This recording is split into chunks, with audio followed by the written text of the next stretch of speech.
స్లోగా అది తీసుకుంటారు మీరు వద్దు చాలు ఇదే ఎక్కువ. ఈరోజు కార్తీక మాసం ఆదివారం కదా, ఇంట్లో నో నాన్ వెజ్. ఎక్కడ వండుతున్నావు?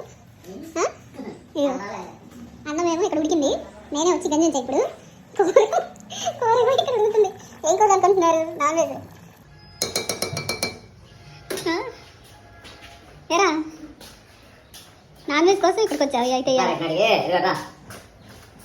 దీనిలో కొద్దిగా మసాలా పొడి పట్టాలి, ఇంతే.